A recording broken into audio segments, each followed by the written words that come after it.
And guys, in this next news story, it's coming from London Ways. And CCTV footage has revealed the dramatic moments a Rolex Ripper gang mistakenly targeted a pair of undercover coppers posing as wealthy couple kitted with designer watches. The police officers were wearing expensive garments and accessories as they played their part as bait for the shameless criminals on October the 10th, 2024. One of the Yobs, Jakob Harket, who's 21, could be seen snatching a replica Patek Phillipe rose gold watch from the female officer's wrist in Berkeley Square in Mayfair. An officer wearing a suit slips over as he attempts to arrest Harket, but the criminal quickly races away as two of his accomplices were caught by police. However, he was swiftly brought to justice and was arrested by police shortly afterwards. Harket later confessed to robbery at Southwark Crown Court with his accomplice Mohammed Nas, who was convicted of robbery by a jury after a 3-day trial. Yanis Amiri, who's 37, and Adil Mohammadi, who's 31, were convicted in their absence after they absconded. The prosecutor, Henry Laidlaw, said the undercover officers were referred to as A and B, and they were tasked with walking around whilst posing as a wealthy couple. Harket ripped the Patek Philippe watch off her wrist but dropped it so it was recovered. He said, "You will have seen there was a large number of plainclothes officers who sprang into action." Mohammadi and Nas were arrested right next to the offence.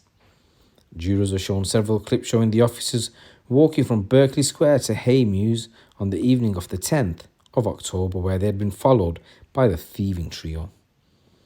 When asked by police, Nas claimed he had woken up at a friend's house in Edgware Road, had lunch and went Tottenham Court Road for some ciggies. He alleged he and Mohammadi had wound up in Shepherd Market after meeting for a coffee earlier that day. The prosecutor said Mr. Nas said the robbery happened right in front of him. He said he knew Harket, but they had never had a conversation.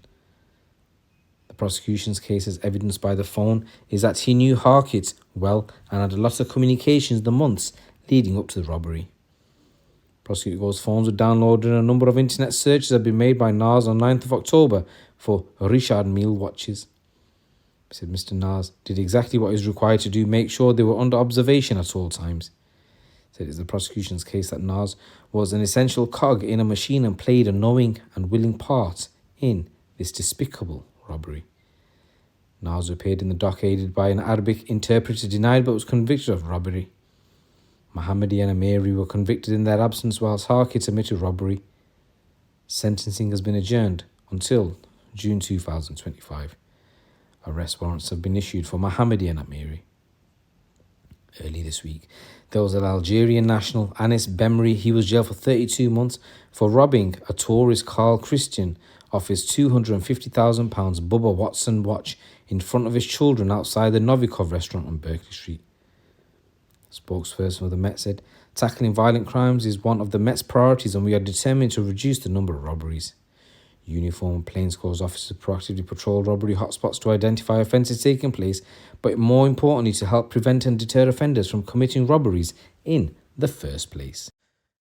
And in this next news story, a man who attacked 2 people with a kitchen knife after they woke up his baby will spend twice as long in prison following an appeal. Ismail Uradi, who's 36 from Barking, was jailed for 3 years and 10 months by the judge Oscar Del Fabro at Snaresbrook Crown Court early this year, but the sentence was increased to 10 years at the Royal Courts of Justice just the other day. On July the 26th, 2024, the victims were socialising outside a block of flats on Barking Road when Uradi appeared on the 4th floor balcony holding his baby and asked them to keep the noise down. Uradi later came downstairs because the guys weren't keeping the noise down and he confronted them.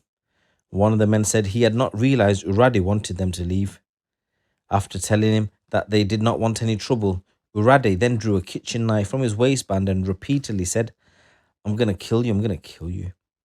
After attempting to stab one man in the chest, Uradi stabbed him twice in the thigh. He then attacked the second man, aiming the knife at the victim's chest. In blocking the attack, the knife cut open his arm instead. The second man was left with a life-threatening injury to his arm that severed his brachial vein and would have died if police officers had not applied some pressure on it. Uradi offered to take one of the victims to the shop to get him a plaster, to which the victim responded, You just stabbed me with the leg with a big knife. What the fuck is a plaster gonna do? After the attack, Uradi went to a nearby shop and demanded staff take the knife off him before he fled, grabbing a drink on the way out. Uradi was arrested nearby and the 20 centimeter knife was recovered from a plastic bag. The victim with an arm injury was losing consciousness as he lost a lot of blood from the wound. Police officers treated him before both men were rushed to the Royal London Hospital in Whitechapel. Uradi meanwhile claimed he had just seen a man collapse in the street and refused to answer questions from police. The CPS argued the sentence failed to reflect serious offending, especially given that attempts had been made to strike the chests of the two victims. The prosecutor also pointed out that Uradi had tried to dispose of the weapon. Uradi's defense counsel said his client had a troubled upbringing as a refugee and had been imprisoned unlawfully in Somalia. They argued that Uradi's behaviour had changed since the birth of his child in 2019. He said he was profoundly sleep deprived at the best times. He was caring for a young baby. They were awoken by the two individuals who were pissing about outside, and they refused to desist when asked to from the balcony. Mr. Bushjisbeen said Judge Del Fabro had provided no explanation as to why the kitchen knife was not highly dangerous and said it appeared the judge had conflated the injuries of the two victims, failing to recognise the seriousness of them. The Right Honourable Lord Justice Sir David Beano said the sentencing judge had not properly considered how life-threatening the attack had been on one of the victims or Uradi's criminal history with 16 previous offences for violence.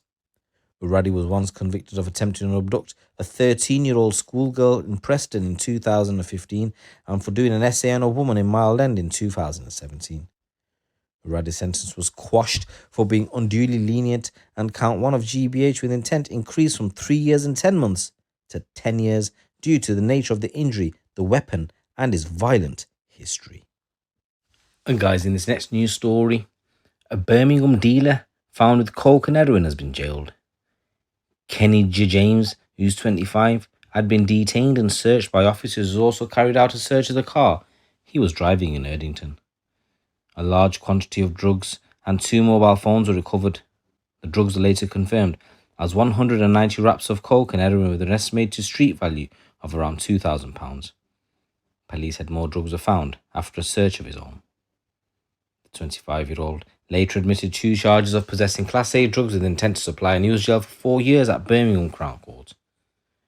West Midlands Police said a man's been jailed for drug offences after he was arrested by our Operation Fearless officers in Erdington. Fearless. Kenja James was sentenced to 4 years in prison. He had pleaded guilty to 2 charges of possessing Class A